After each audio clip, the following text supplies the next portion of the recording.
Thank you. Thank you. If you're joining us for the first time, oh yeah, we're going to record this, everyone. So, hold on. Yep. Is it recording or not? I don't know. Try it again. There it goes. Okay. Yeah. All right. Awesome. Yes, it's recording. All right. Hey, Jesse. How you doing, man? If you're joining us for the first time, welcome. If you haven't been here for a while and you're joining us, thank you for coming back again. We welcome you all here to listen, learn, and to participate, and to ask questions, be curious, and feel free to drop a few gems of knowledge on us if you would like to share. I welcome you right into the space. So let's get into it. I'm going to go over the agenda really quickly.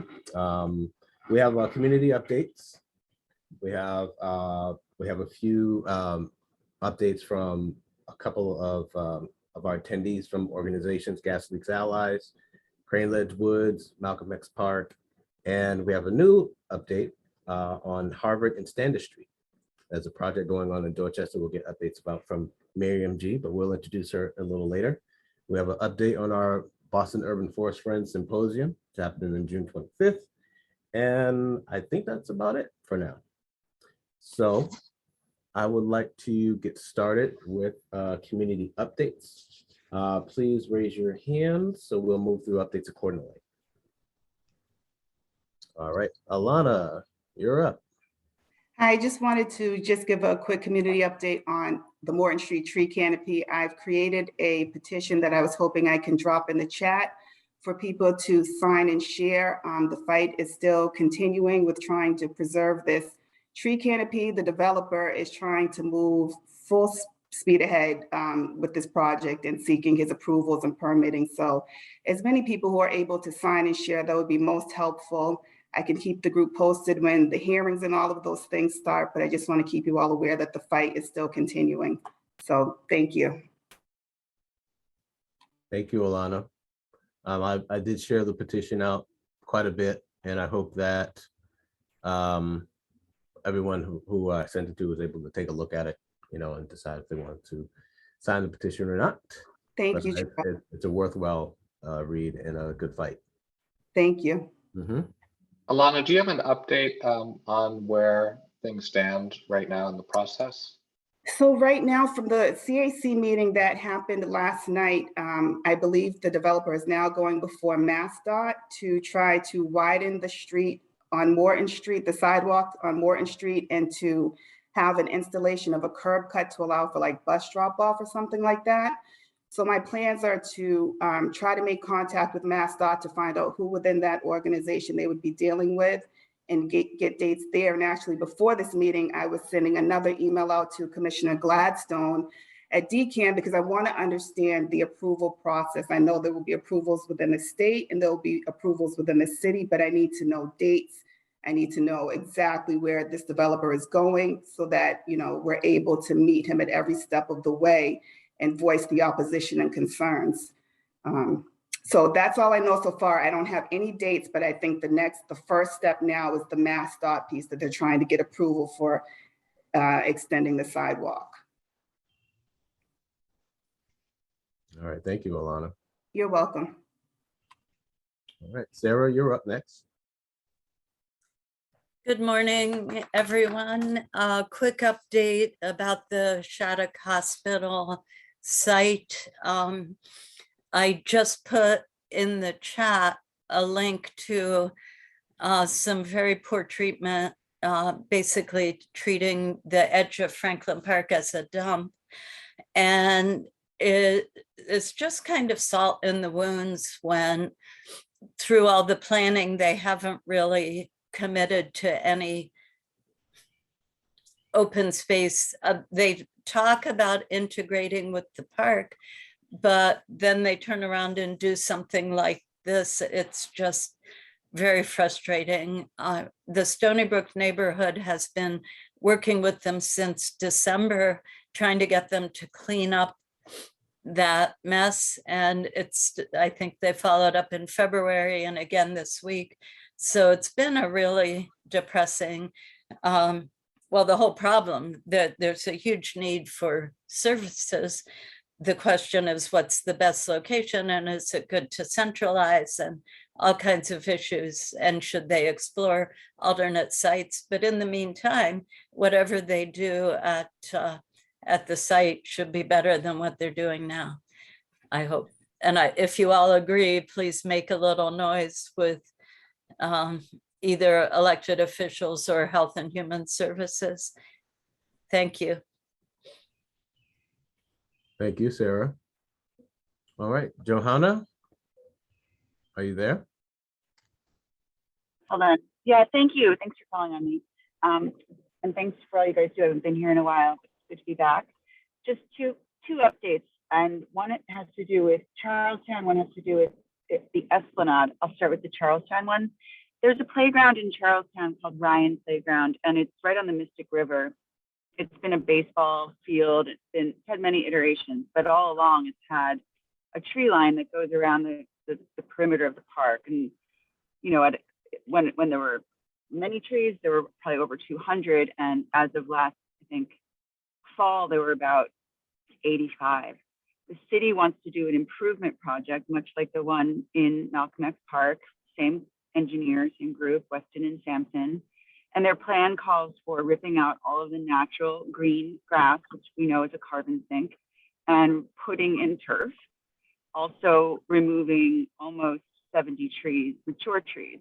And unfortunately, because they know that I'm paying close attention, they've been chipping away at what remains of that canopy throughout the winter. There's still, you know, dozens left, but it's kind of heartbreaking to know that, you know, they can just go in and do what they want when no one's looking. So anyway, the interesting part about the story, the most interesting part, is I did a little research and I actually found the original drawings, the plans for this park when it was called Charlestown Playground. And it was not just, it's an Olmsted Park, and I have the original drawings. So it's not an Olmsted Brothers Park, it's a Frederick Law Olmsted Park, one of his first. So that's really exciting. And I've gotten in touch with the people down in Washington and people in Brookline, and I have the original plans in my house. So I'm trying to figure out the best way to protect these trees, protect Olmsted's work without, you know, upsetting the athletic community. And, you know, I don't want them to think I'm, you know, that narrative of I'm slowing progress down. I'm really not trying to do that at all. The city should have known that this was an Olmsted Park, and apparently they did not. So, but they do now. But that's one update. Ryan Playground in Charlestown needs some help. They don't lose these 70 trees. The other thing that I wanted to bring up, and this was just the other day, I spent a lot of time on the Boston Esplanade. I'm a runner, I run around the river. And in the last few days, they've had major tree removals going on. Now, I understand that trees die and need to be removed, but I would say in the last 3 days, they've removed probably 40 mature trees from the Esplanade in the middle of the day, northern tree. And they're saying, and I've talked to people at the Esplanade Association, it's DCR land, that the trees are either dead, dying, or hazardous. But when I tell you that some of these trees are no more hazardous than any of the trees on the Commonwealth Mall that hang over this, you know, the roadway, I mean, I'm not making that up. So I've documented a bunch, but it's been really like, I'd never seen a great, like a stately pin oak chopped down limb by limb. And I watched it so I could video it, but it was one of the most awful things I've ever seen. I mean, it was really sad. So the Esplanade Association will say they're not responsible, and I'm sure they're not. I don't think it's deliberately malicious, but they're losing a lot of trees along the Esplanade, and it's Weston and Sampson again. They took down 2 huge Siberian elms from a tot lot because they want to redevelop it in the future, but there's actually no plan yet for that design. So it's almost like they're taking the trees down just to get them out of the way. Anyway, that's all I got. Sorry for the bad news. Thank you, Johanna. Appreciate that. All right, Marilyn Smith, are you there? You're on mute, my friend. Okay, hi, everybody. Nice to see so many familiar faces. Gerald asked me to give people an update on what's happening with the legislature and the climate bill. I'll just give a little bit of background before I talk about specific provisions that we're helping advance. Hi, David and Claire in particular. long time, I haven't seen you guys for a while. Anyway, so back in February, I think, the House passed a offshore wind bill, which mainly concentrated on the offshore wind projects. And then in April, the Senate passed a bill called Driving Climate Change Forward. So they call it the driver bill, which has a little bit of wind in it and a lot of different climate provisions. A lot about electric vehicles and appliances and buildings and things like that.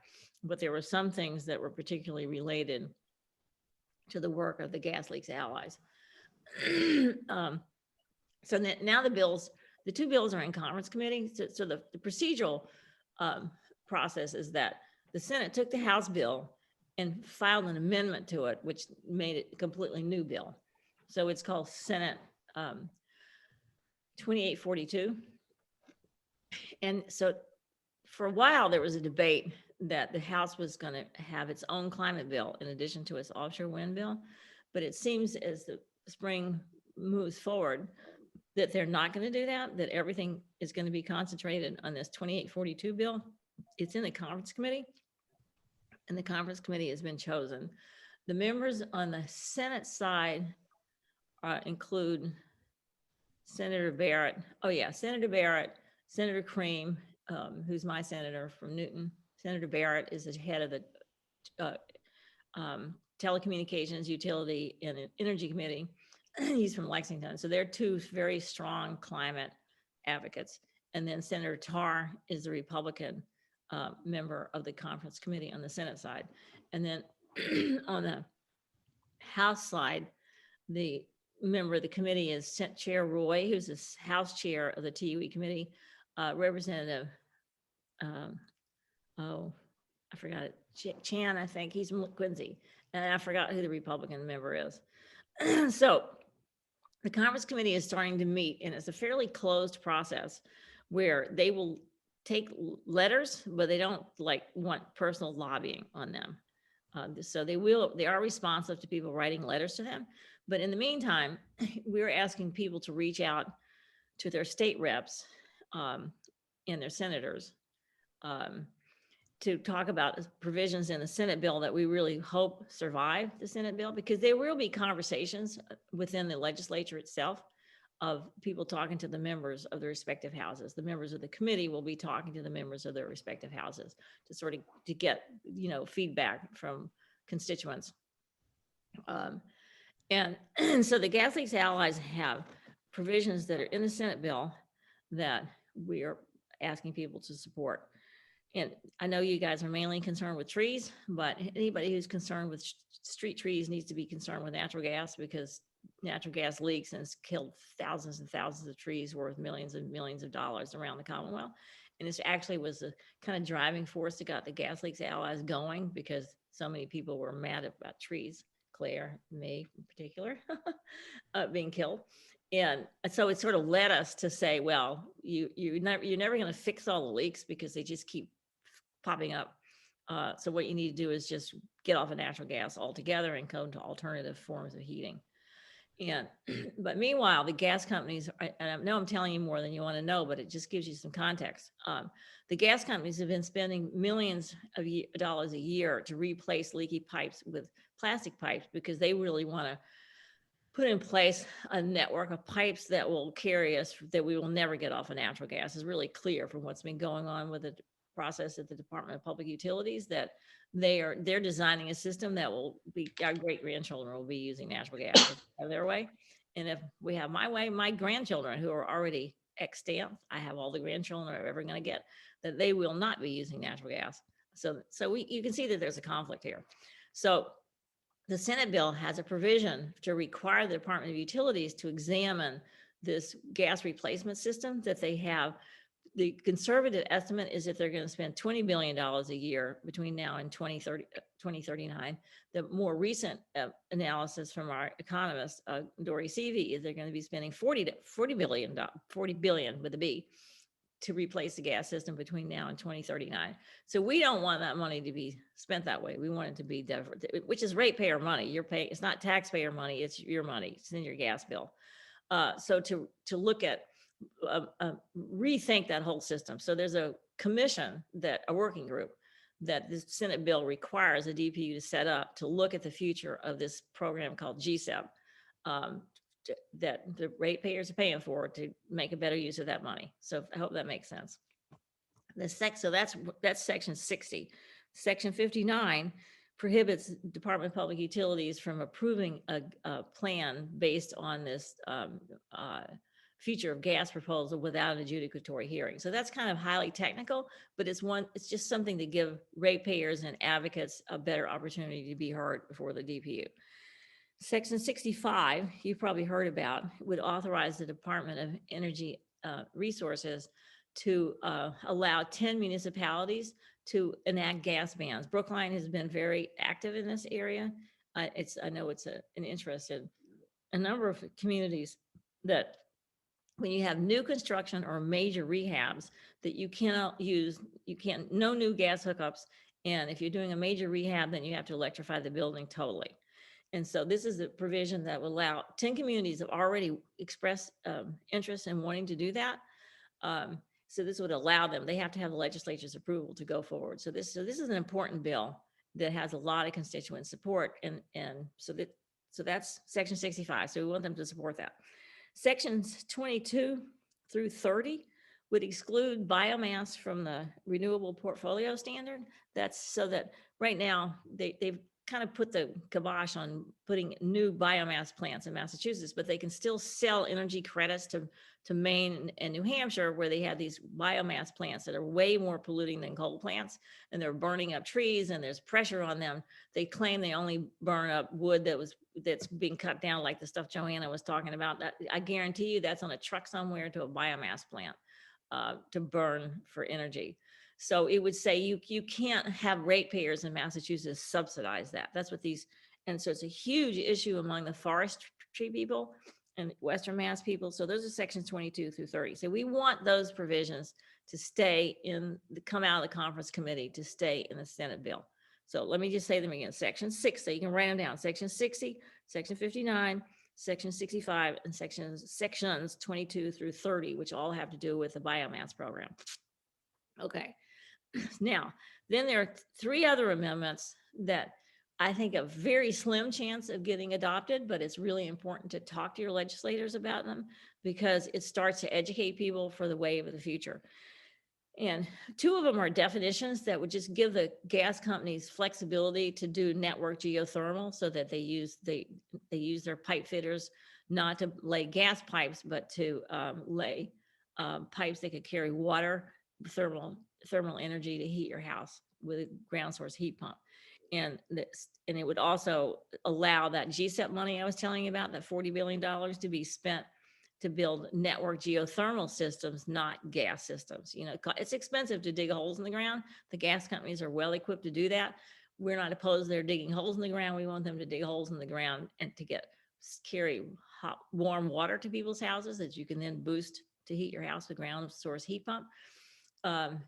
And instead of gas. So, and then the third one is that, again, I think this is an educational process to get the conversation going. The gas companies have had this elaborate process with the Department of Public Utilities, and they're trying to put out this really false narrative and, quite frankly, lie that it's fossil free. And we're not looking for fossil free. We're looking for emissions free. So don't be fooled by their language. Emissions free means no carbon dioxide, no noxious oxide, no combustion. Anything that's burned is going to create emissions. So we're really, the future of climate change is no emissions. So we want to have the Department of Public Utilities restrict the amount of biomethane, which is a methane that they get from landfills. It's not fossil methane like natural gas, but it's still methane. It still has all the attributes of methane. It still leaks. It still kills trees. It still pollutes the air. It's still bad in your kitchen for your health. Methane is an indoor pollutant as well as an outdoor pollutant. And we want them to prohibit the use of hydrogen going to people's houses. Now, hydrogen is has incredible energy potential for battery storage for industrial processes. When it's used on site, But they want to put hydrogen in the pipes and pipe hydrogen into your house and pipe hydrogen into your kitchen. It's very dangerous. It's very explosive. You can't see it when it burns. It doesn't really mix well with fossil fuel. So it's another kind of thing that they're selling people that, oh, hydrogen is the wave of the future. It's fossil free, et cetera. So this is to educate your legislators. We don't want hydrogen in our houses any more than we want methane. So that's a summary. So if you have questions, I'd be happy to answer. And if you have legislators that you can reach out to and talk to, it's really, really important for them to hear that constituents care, and not just constituents like the gas leaks allies and the normal climate change people that they're always used to hearing from. You guys represent, the constituents of trees, which is a very, very powerful constituency in the State House, because people really like trees and they don't like gas companies killing their trees, and they don't like developers killing their trees either. So your voices really do make a big difference. So if you have any questions, I'll be happy to try to answer them. Thank you, Marilyn. Do you want to put your email in the chat window if you want people to contact with you? Can you do it? I don't know how to do that. Okay, sure. We'll get to that. I'll put it in the chat. All right. Okay, Can I ask you a question, Marilyn? sure. Do you have an update on the municipal reforestation bill? I know we lost the funding source, and then we lost one of the sponsors for it. Well, to tell you the truth, Claire, and I'm so glad you brought this up, because I've been really preoccupied with the climate change issues. It got a favorable report from the Environmental Natural Resources and Agriculture Committee, Rebecca Roush's committee. Chair Dykema of that committee also left. So, but it got a favorable report, and it's currently in the Senate Ways and Means Committee. And I've been too busy to really follow it, but I don't know that there's a lot of traction, because we have not, or because all of us have gone off to do something else, including you and David. So we haven't generated the kind of interest that we need. And I think at this point, it's probably, I'm not too optimistic that would happen. On the other hand, it's not going to happen in the climate bill, that's for sure. And there's not a comparable. So I think that this year is probably not going to go anywhere, that we should look at refiling it next year when we have, the dust will have settled on more financing resources. This has been a big year of transition for funding, because they're still looking at big resources coming in from the federal government. A lot of it's already come through the ARPA money, of which $25 million went to do trees, and through the budget process. And then if the president's latest infrastructure bill, by whatever it is, if it ever gets traction, that's more money that's coming to the states. And so there are possible funding streams down the line. I think the other thing that's going to make a big difference is that no matter what, we're going to get a new governor, and that I think we have a pretty good chance of a new governor being more aggressive about finding funding sources for these kinds of programs. Let me just put it that way. So I think realistically, we're looking at next session. Thank you, Marilyn. Thank you so much. All right, Rachel Surratt, are you there? Yes, hi. All right. Happy to be here, thanks. Yeah, I'm Rachel Surratt. I serve as the operations coordinator for the Esplanade Association. And I just wanted to clarify a few things with our urban tree canopy. So we're in our 4th year of our Lasting Esplanade Arbor Fund, which is our tree management succession plan. And this plan was developed in 2019 with the Department of Conservation and Recreation, just to help us secure the future health of park trees, increasing biodiversity, and creating guidelines for a succession plan and succession plantings to replace dead and decaying declining trees. And so I did want to clarify, I looked at the numbers specifically for this planting season in the spring, and we did remove 14 trees, but we've planted 28. We do have a net positive tree canopy with over 1,800 trees on the Esplanade, and every season we're planting more than we're removing. We do have a dedicated certified arborist on our team, and he is incredibly passionate about the Esplanade, like we all are. So we really are intentionally removing trees only that are either unhealthy or serve as a public safety hazard. Those are the only reasons we'll ever remove. In addition, we're planting always more than we're removing, with a lot of care in mind, not only to our current tree canopy, but for future plantings. And everything we do with two certified arborists behind us and just moving forward in a direction that's best for our park in the face of a changing climate, as well as concerning biodiversity and what native species we can really plant in the park. So I just wanted to clarify that. I'm happy to answer any questions anyone has about our Lasting Esplanade Arbor Fund. I can show links and have a personal conversation if you guys want to, but I just wanted to make sure that was clear that, you know, we're really passionate at Esplanade about our tree canopy and take a lot of care about what we're doing. And I see, thanks Joanna for bringing that up. I can speak personally that I know it's 14 trees. I'm not sure who Derek is. We don't, we work exclusively with DCR and their subcontractors, so I don't know all of their names in particular, but I am the operations coordinator, so I could tell you that number for certain. So yeah, thanks for. I mean, it's hard. I'm sorry. I'll put it back on mute. I'll just chat it. Thanks. Sure. Yeah, Joanna, I'm happy to have a conversation. That's fine, but thank you for this time. No problem, Rachel. Feel free to put some information in the chat window, like links to connect with you. Can I ask a quick question? Who's asking? Yeah. Jarrell, can I ask a quick question to Rachel? Okay, sure. Thank you. Rachel, I think it's great that, you know, you're really committed to preserving as many trees as possible. And that you've got the 2 arborists and you're planting more trees. One thing I'm curious about is the trees that you are planting.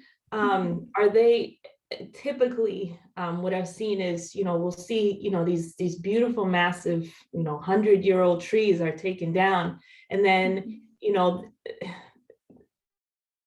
there will be like, oh, but we planted another tree and it's like a tiny little sapling, and it will be hundreds of years before we get the full benefit and see the full beauty of, you know, a real, you know, massive tree that's really benefiting its ecosystem. So I'm wondering if you guys are taking into consideration, like, you know, the long-term value and, you know, just thinking about just how long it takes for those little saplings to then, you know, make their, you know, actually make the impact that the older, wiser trees, unfortunately, can no longer do.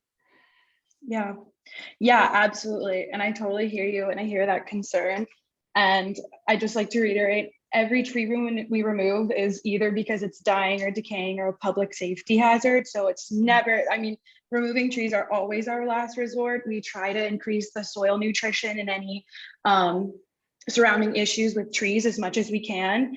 But trees, especially the old oaks in our parks, are really deceptive. They look beautiful, but they're actually, a number of them are really unhealthy. Just with the soil leaching, we have a lot of soil compaction, just given the visitors we have on the Esplanade.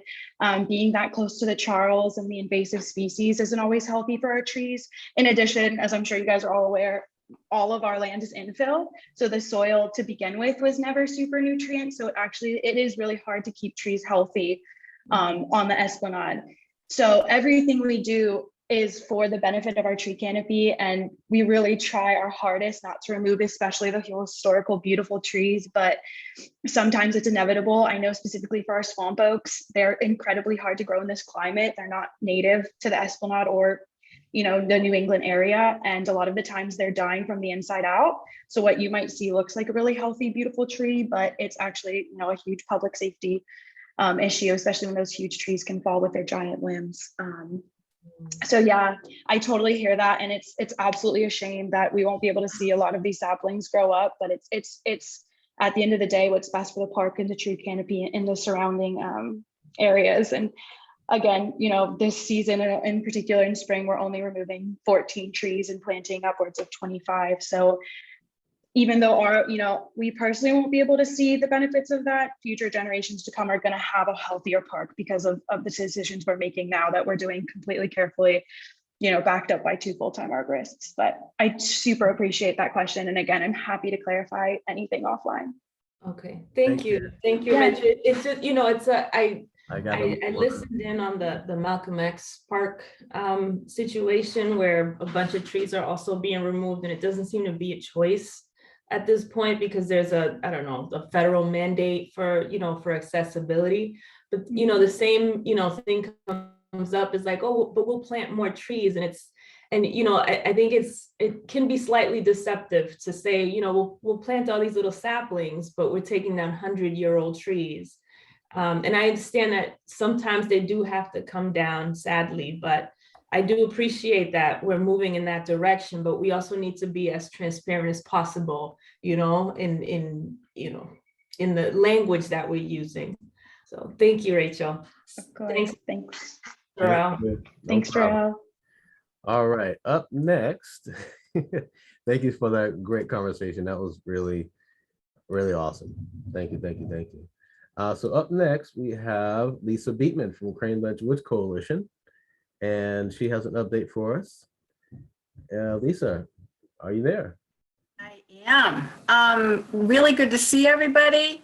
Things are moving very quickly all of a sudden regarding this massive effort to save Crane Ledge Woods, the 24-acre woodland, which is the largest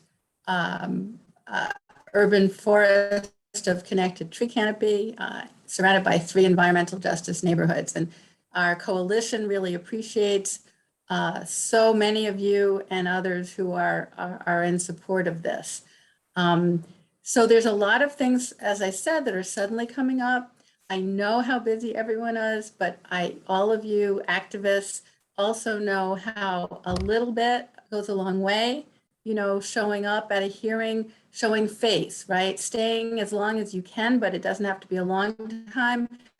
Writing in the chat, speaking up, sending letters in, CCing officials, short letters to the point, but volumes of mass advocacy are really necessary. Since the officials are, as they are doing with many of your projects, they're not moving as fast as they need to protect the diminishing natural assets. So I'm going to put something in the chat and I'm going to go over it with you because there's a bunch of soon events and deadlines. Okay, so just scrolling up to the top of it. Okay, so I think many of you got a MailChimp e-flyer Monday night that covers 2 events next week. And that's the link to that flyer. So next Monday, May 23rd at 6 p.m., the Crane Ledge Woods Coalition is holding another community meeting, number 6. And we have so many updates to give. And so we really hope, please participate. Please let other people know. So lots of information will happen at that one. So one of the things to prepare for is next Thursday, as I'm sure many of you know, is the Boston City budget hearing for the Environment and Parks Department. And that's at 2 p.m. So here's the registration link. There's many ways to testify for that. You know that if, the city's values are manifested in what they budget for, right? If they say something, but they don't budget for it, then do they really mean it? So you can register to participate in the Zoom meeting. You can actually show up in person. You can create a little video of testimony and send it in. So the first link is to register at the Zoom meeting. The second link leads you to a list of all the ways that one can testify. Okay, and then suddenly the developer, Lincoln Properties, they did submit a BPIR, an impact report based on all of the scoping determination from the BPDA, the comment letters that all of the city departments sent in, and the 450 public comment letters, 420 of which were for full conservation of the woods, 30 were mostly a form letter signed by some folks. And so, that one didn't link apparently, but so there's going to be a second BPDA sponsored community meeting regarding this 990 American Legion project, which is Crane Ledge Woods. Please register, please participate, please send in letters. Okay, the public comment period has begun. The second public comment period, 450 people sent in letters. That's pretty remarkable for public comment. Like, they rarely get that. Let's get 600, let's get 800 letters in. Very important. That ends June 20th, and here's the link for that. Please, again, I know you guys, you're seasoned activists, so you know this. That link leads to an online form, but as you know, it's best to also email your letter to the project manager, Caitlin Coppinger at boston.gov, but CC the mayor and all the officials, electeds and appointeds. And you can CC the coalition email if you'd like. It's helpful for us to know what folks are writing in. Okay, so the BPIR, the impact report, here's the link to that. I think, I know some folks have already been looking at it. It's very long, but a lot of it is, studies and things like that. I'll talk about that a little bit right after this. Also, I think probably all of you know that the Parks Department is putting out a survey. This has been out for a while. Here's the link to it. It's heavily biased towards like activity programming in parks. There's nothing, I think, about just open space. The last question in the whole survey is an open question. So that is the only place that you can put in anything else other than, is the park's programming sufficient? So that's a place that you can drop any and all of your parks advocacy or your open space advocacy. Of course, I'm here to advocate for Crane Ledge Woods, inclusion of that. And then their survey is deficient according to Mass Open Space regulations. So here's a link to that. We were discussing this in the group, so I don't really remember the exact details, but it'd be good again for all of us, all of the other issues that you have to look at that. I certainly want to entertain questions, but we could start with that, or I could go over a few of the changes that the developer is proposing, and also what some of the points that the coalition is pulling together to submit. All right. So Thank you so much, Lisa. Melissa, do you have a question regarding what Lisa talked about? You're on mute. Sorry. Okay. Lisa, thank you for all of that. And I saw the links and I'm one of them who's been exploring them a little bit as you've been talking. I'm just wondering, for those of us who haven't perhaps kept up as closely as we should have, and you are mentioning that even now there are some new points that are starting to be raised in this. Is there any kind of a set of bullet points or a sort of letter, a draft of a letter that can be a starting point for those of us who might want to write a letter? And if so, is it at any of the links you've sent us already? thank you. Thank you for asking that question, which I was hoping would be asked. Okay, so there's going to be another e-flyer sent out within a couple days, few days, that will have 2 letters after the cover information. One will be a very brief suggested template. But the other one will be the the statement, the budget statement that the coalition just sent to Mayor Wu. And so please feel free to utilize any of that, any of that language, any of that information. So there's really 2 letters that are needed in the next month, right? The first letter is towards the budget hearing, the Environment Parks budget hearing.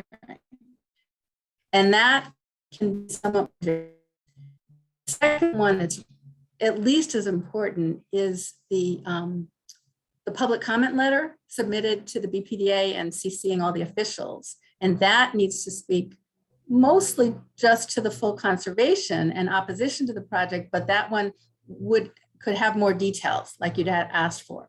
That wouldn't be needed for the sooner budget hearing.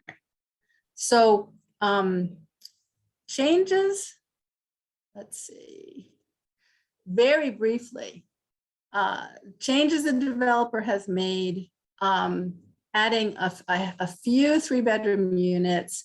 They upped the affordables from the minimum 13% to 15%, but the AMI is very, very high. So it's still not affordable for most people. They have reduced the parking spaces from 415 to 331, which is great. Also, meanwhile, in the last, within the last year, the city did pass some, or the BPDA passed some ordinances, I think it was the city council, that pretty much pushed developers to reduce parking spaces. But it's still 331, that's still a lot of asphalt.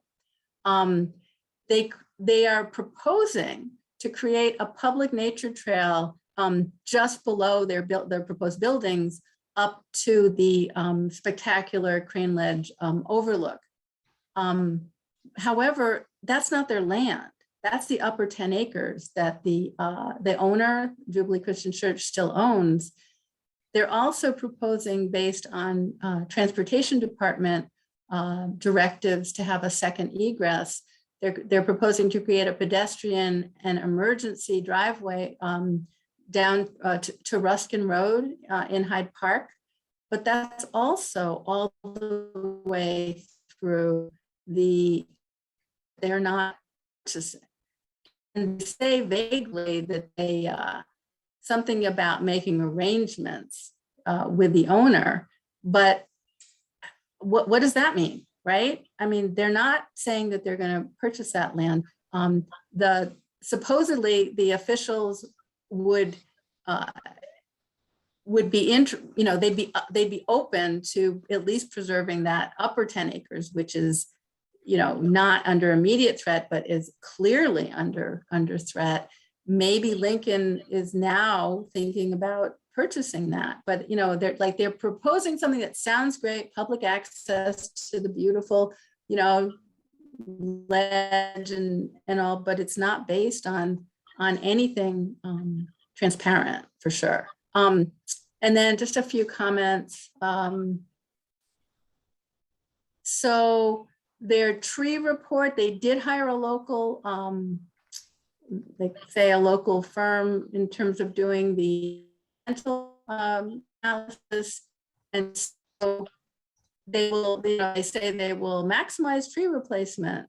And they say if necessary, they'll do an additional tree replacement off-site. No, need I say more? They say that they have a list of some amount of trees that they will save, some amount of trees that they say that will need to be removed. Then they have this third category, trees that will be saved but may need to be removed during construction. Well, that's pretty scary sounding, right?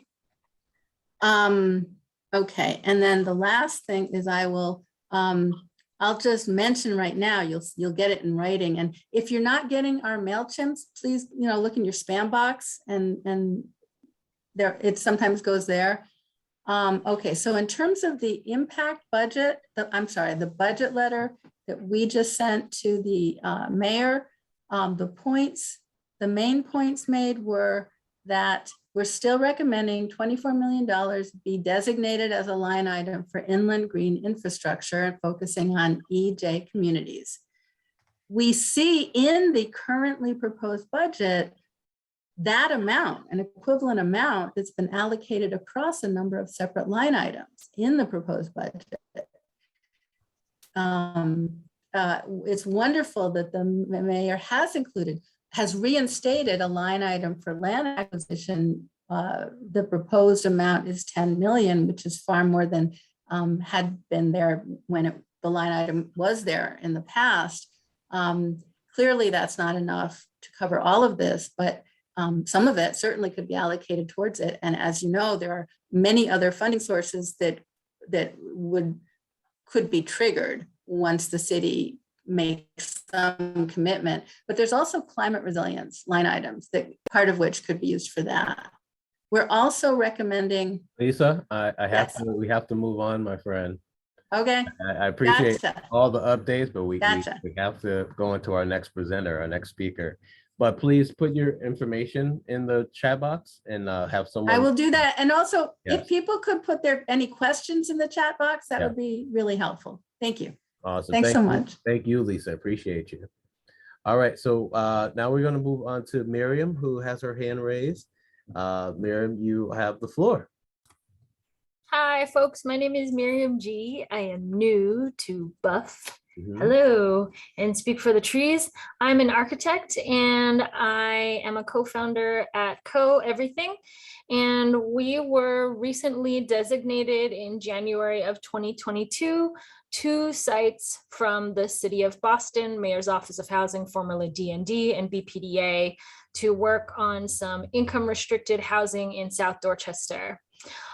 So how did I come to this meeting? So I know Jarrell from Boston Farms Community Land Trust, and I was running into some design questions from BPDA around possibly preserving some trees that were on the site on Harvard Street. To give you some context, at Harvard and Standish, there are no street trees on all of Standish Street or on Harvard Street. So next to our 2 parcels that we've been awarded. We are very early in design, kind of like in conceptual and schematic redesign with the city. So I was like, Jarrell, what do I do? The city is trying to say that we need to save these trees. Some people in the city say they want to save these trees. Some people say, get rid of the trees and put in new street trees. So long story short, he connected me to Claire Corcoran and Liz Luke Clues, who is also on the board of Speak for the Trees, who have kind of like helped us solve this little situation. And Liz has come on board as our landscape designer. So about the project in general, on the Harvard and Standish corner lot, we are going to have 16 units of affordable home ownership at 80, 90, 100, 110% AMI. This is not a tax credit project. This is a private project being done with a development team called T-Lead Development out of Dorchester. And I'll drop a link to an article from the Dorchester Reporter in the chat about it. So this is the one that has these trees that are kind of like growing right in the granite curb on the property line.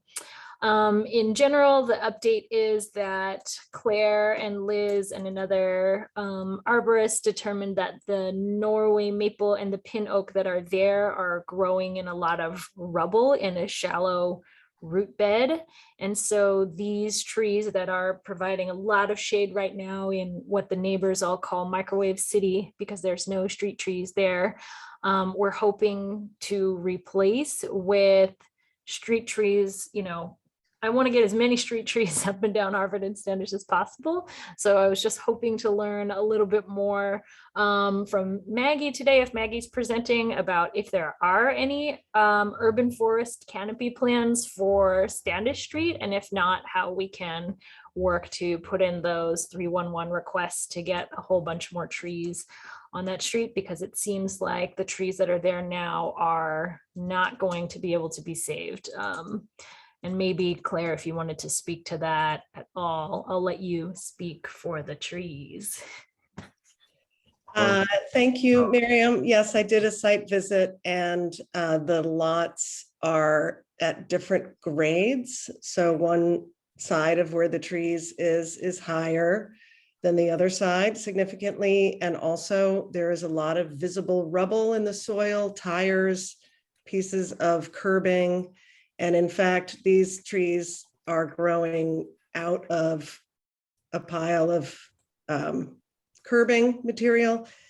I don't think that you could address the grade change without, basically any disturbance to the roots is going to be very damaging. So to build your affordable housing project, I think those trees will have to be removed. They are Norway maples primarily, which are invasive. You're not even allowed to sell them anymore in Massachusetts. Oh.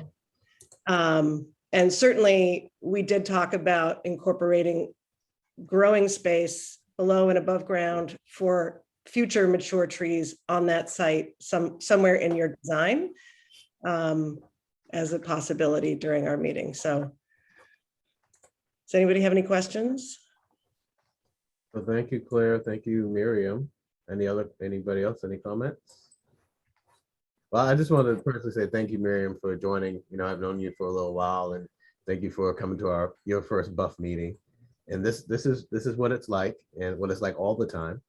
So you're welcome to attend future meetings as well. Yeah, thanks, Jarrell. Yeah, I'm excited to learn more about how we can have amazing street trees in some of these places that once you look at those maps, you're like, hey, there's no dots on that map. How come this whole area doesn't have street trees? So thanks for bringing us into the fold. Appreciate it. No problem. And also Maggie will be at the Buff Symposium. Not today. She'll be at the symposium. Oh, my bad. I was like, I'm all ready. Tell me about where the street trees are growing. All right. So let's move on to our next targeted update. We have Derek Evans from the community for the Friends of Malcolm X Park. Derek, are you there? Yeah, I think I am. Good morning. All right. Good morning. Yeah, hi. Okay. Thank you for inviting us and having some time allotted to discuss the issue at Malcolm X Park in Roxbury. Thank you, Derek. As many of you know, it is an aggregation of issues and an overall fight that has rapidly evolved with some success and a lot of well, there's been some moving targets and a steep and fast learning curve on how to address the issues at this park.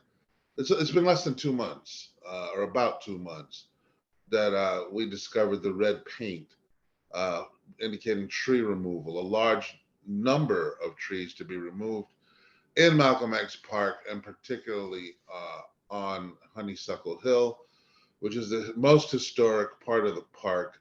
It was donated to the town of Roxbury in 1867 to be a park.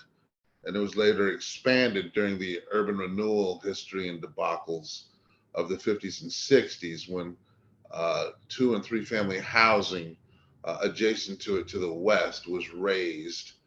Housing that really kind of didn't belong there in the first place, because like the housing north and east of the park on the other side of Dale Street, it was built in a very old, long-standing, like a wetland. Bainbridge Street, Wakulla Street, really all around the base of Honeysuckle Hill. A lot of that newer, and by newer, I mean 120 years old or less. Older would have been on higher ground, right? But the hill is a drumlin surrounded by higher hills. So even though Honeysuckle Hill is a hill, around it are basically these elevated lowlands in the Roxbury Highlands, if that makes sense. And they were once drained by a really interesting small series of tributaries to Stony Brook, which of course then went to the Charles River and out to the Boston Harbor. Okay, it's a place that's really interesting. Let me just say this before I get into the fight, because it's always been there's been a history I've discovered of boom bust relationship with this space for like 200 years, from the 1630s to 1830s. The Puritans and their descendants had no interest in developing it whatsoever, and it was therefore an encampment, a recurring encampment for praying Indians before and after King Philip's War, who would come to Boston to visit their friend John Eliot in Roxbury, or to Boston proper when there was still a Roxbury Neck and you had to sort of camp out in Roxbury. You know, they would stay along Smelt Brook at the base of Honeysuckle Hill. It's been a park since the year before Roxbury was annexed by Boston. And it was expanded during urban renewal, as I said. It's now 15 acres, which I believe is about 1/4 the size of the Boston Common. It's the crown jewel of Roxbury's uncelebrated, unprotected, unlogoed emerald necklace, including a number of small Roxbury parks. And this would be the largest and the crown jewel, if you will, much like Franklin Park is, which is also an underserved park, but it is a recognized part of the emerald necklace per se. The city, after many, many years of neglect of this park, which sits at the intersection of several neighborhoods within Roxbury, sub-neighborhoods, and also, oh, this is cool. Each corner of the park points in a different cardinal direction. So that's the best way to always remember your orientation. The hill is the highest and the oldest in the main park, with the largest old growth trees. But there's also stakeholders to this park who, frankly, for a lot of reasons, are less familiar with the northeast corner of the park, which is Honeysuckle Hill, because it's not the most heavily used part of the park. It's near the oldest part of the park and the older homes and what have you. But a lot of them, if you think of urban transects and so forth, once you crest Honeysuckle Hill and then go down the other side in a westerly direction, there's intense use. There's basketball courts, 3 or 4 of them, MDC rink and pool, tennis courts, and the like, and a lot of visitors, and double parking every day, every night during the summer, which is actually great. The folks of Roxbury, that is a cultural and a recreational mecca for the entire area. And because Roxbury is the center of the Black and brown culture of Boston for decades, in the summertime, outdoors, Malcolm X Park is that center's, again, crown jewel and magnet and mecca. So right now, the work has been stopped, which we're happy about, because we stopped the work, the community stewards and friends of Malcolm X Park, which and some of you are here, because again, after suddenly being alerted to the marking on the trees, and that clearly not reflecting any planning process or consensus that myself and others had been part of for over 2 years, and we thought was our plan too. This was really egregious in a way. I'm glad that the marking was so big and so ugly. We might not have noticed it because the trees were scheduled to be removed the next day. And some of these were old growth trees. This is a legacy trees. And on Honeysuckle Hill is actually an Olmsted design park during this 200th year of his birth. Olmsted in 1910, I think, gave his firm's touch to the park. It was at that time a Boston park. And if this was, of course, decades before the Washington Park, as it was known then, was surrounded by mostly Black and brown marginalized people. It was instead one of the hot spots, frankly, of a very healthy Victorian middle class, right? In fact, Roxbury's not only Boston's first suburb, but the first streetcar Victorian suburb with Franklin Park and all of that in the United States. Well, of course, since World War II, it's been a declining, disinvested neighborhood community and park, which in a way functioned as preservation. Oddly, there was no attention, no resources to alter it adversely, Honeysuckle Hill, only to neglect it. So it became a recurring crime scene near the, during the heightened times of gun violence and outdoor summer park violence and whatnot. But finally, a couple of years ago, the city decided they wanted to put a smaller amount, maybe $500,000, $2 million into improving this park. It has mushroomed over 2 or 3 years without much complaint in a community that is so used to racial inequity in the allocation of dollars. Sometimes, as I say, sometimes the thing most often mistaken for water in a desert is camel piss. And so, anything wet and not boiling is considered water. Well, in this case, again, be careful what you ask for, you might get it. And $1 is only as good as what good or harm it accomplishes. So we were able to stop this because the community, even the folks who are have a bit more of a learning curve about who was Olmsted. Why is this part of our inheritance and legacy? And why should we care as much about that part of the park? Or I never been to that part of the park as much as center court or the foul line on the basketball side, on the Martin Luther King side of the court. So anyway, long story short, in 2 short months, the work is still stopped. Community Stewards and Friends has recently participated with the city in a hearing chaired by Councilwoman Lara of the Environmental Justice and Other Stuff Subcommittee.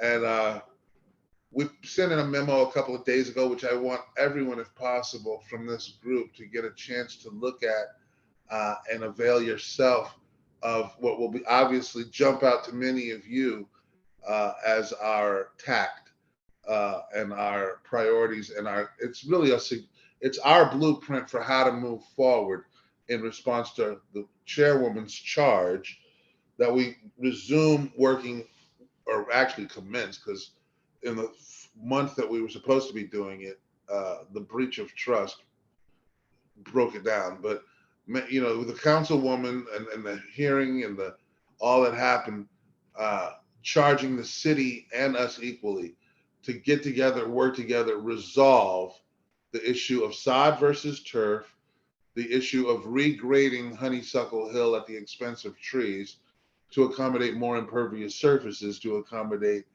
enhanced ADA accessibility, which is going to be the sticking point. The city's already indicated, Chief Hammond and others, they may cave, and when people say I would cave, Mayor Wong said she would cave on the turf and on the amphitheater and on some of those things.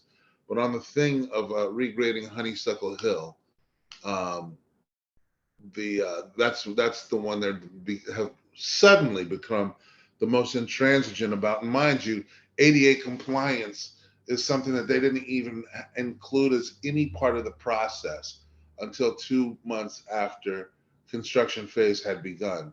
So yeah, there is a civil rights discrimination issue here as far as the previous amount of time that the city wasted in letting anyone know, understand, and work around the challenges of balancing the Olmsted vision and priorities and the ecological functionality of the hill with our collective, all of our priorities for our mobility challenged neighbors and friends and visitors. So anyway, we're charged with resuming that working relationship. We have been trying, hopefully we will soon see that we've been effective to some degree in shaping what that engagement going forward looks like. We're asking that the park be reopened, or at least the work be resumed and the park be reopened where it can, outside of these multiple fights within the large footprint of the park, but not all over the park. We really, we got a lot of work to do as far as some hopefully technically mediated work with the city around you know, we've both been given homework assignment, again, the issues that I mentioned. Meantime, there's a tremendous need for community education, outreach, and organizing, and particularly the closer to the park, the better, and the more important, obviously. And then outward to this is a city. This is also a citywide asset with people all over the city, particularly basketball, outdoor basketball league people, and I mean the park has been an underappreciated but highly used and highly treasured asset and a value for a long time. So we want to get that organizing and educating done well and quickly. We have a website. I think it's mxparkroxbury.org. And emails can be sent to info@ I don't know. My brain is toast. I'm in Mississippi getting some rest and recovery from this mad dash. So Put it up on the screen. I just put it on the screen, Derek. Yeah, thank you for having me. Thank you. Thank you so much, Derek. Well, if you have any other links, you can just drop in the chat, but I'll find the website and put that in the chat as well. Thank you very much. Okay. All right, Molly Henry, you're up next. Hi, everyone. Thank you so much. I'm going to make this really short. I have two colleagues with me. For those not familiar with myself, I know there's some familiar faces here. I'm Molly Henry. I'm the Director of Climate and Health at American Forest. And I've been a part of these meetings, but there's two new faces here. Maddie and Anna Marie, if you could just wave your hands, say hello. They're from the Northern Institute of Applied Climate Science. And in past meetings, I talked to you all about some exciting opportunities to engage with them around a few new products that we're developing for Boston. So I don't know if I can share my screen like super quick, Jarrell. It said I can't, but that's okay. I don't want to waste any more time. I know we're like over time. You're not wasting time. Okay, go ahead. Okay, perfect. Just to give you all a visual here. So we have funding through the Fidelity Foundation to put together a number of different products and opportunities. And it's great to hear also all this opportunity, I think, for more tree planting and reforesting Boston in particular, where it's needed most. So please talk to us if you have ideas for tree planting locations. One of the things that we're developing is the Tree Equity Score Analyzer. We built the first one in Rhode Island. It is a deep dive tool which helps you kind of determine where trees should be prioritized for planting and for conservation efforts based on demographic and heat related information. And it gives you the ability to create your own custom scenarios to measure the impacts of proposed projects, so the ecosystem and health benefits. And then what our friends at NIAX are going to be helping us with is a climate vulnerability assessment for the city of Boston and a species selection guide. Anna Marie, can you just say a few words about those two products? And I'll stop sharing.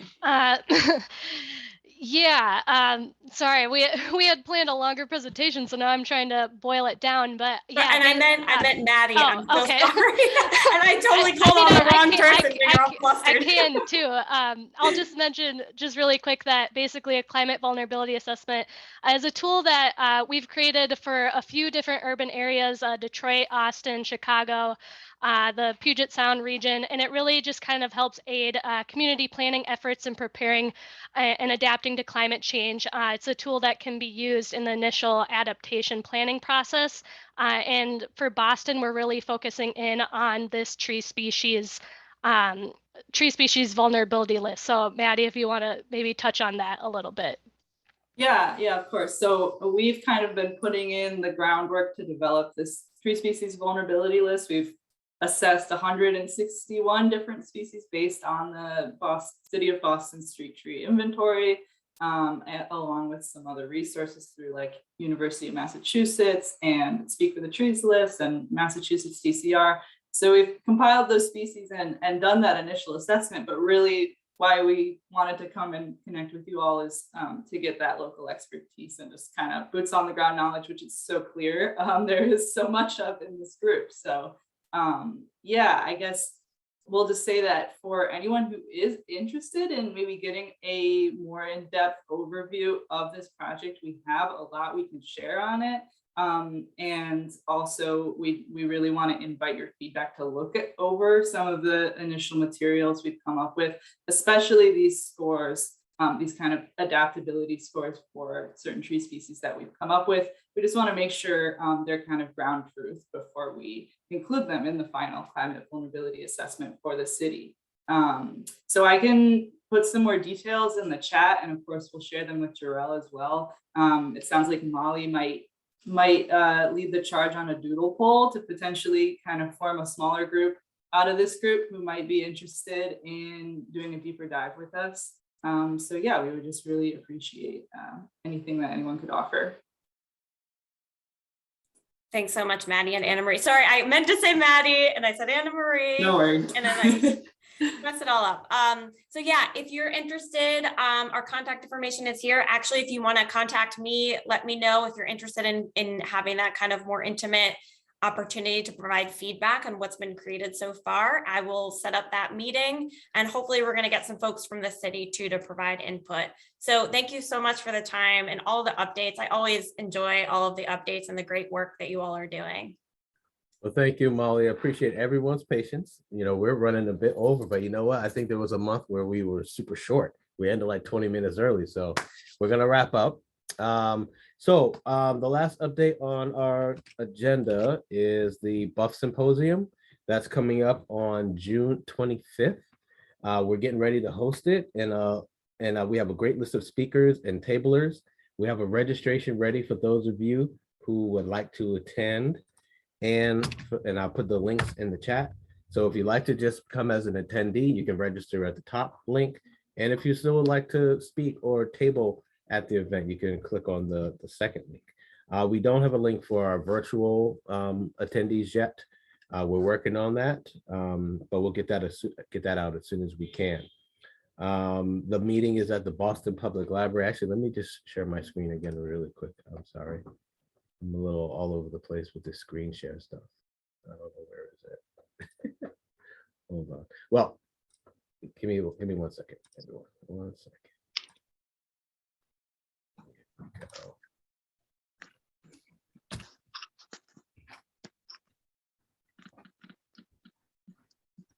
There we go. Can you all see that? All right. So yes, our symposium is at the Boston Public Library in the McKim Conference Room. It's a really beautiful building, and we will be there from 10 a.m. to 2 p.m. And like I said, I just put the links in the chat. So please, if you want to just attend, you can click on the first link. If you want to table and present at the next, at our Buff meeting, our symposium, you're more than welcome to sign up as well for that. All right. So with that being said, we are not going to have a June meeting. We're skipping June because we're having our symposium in June, and the next Buff meeting that we will have will be on July 8th. Same time, same channel. We hope that we will see you there. And if there's nothing else, we're going to let everybody go, and have a great day and a great weekend, everyone. Thank you, Jarell. Thanks, Jarell. Speak for the trees. Right. Thank you, everybody. Bye. Bye-bye.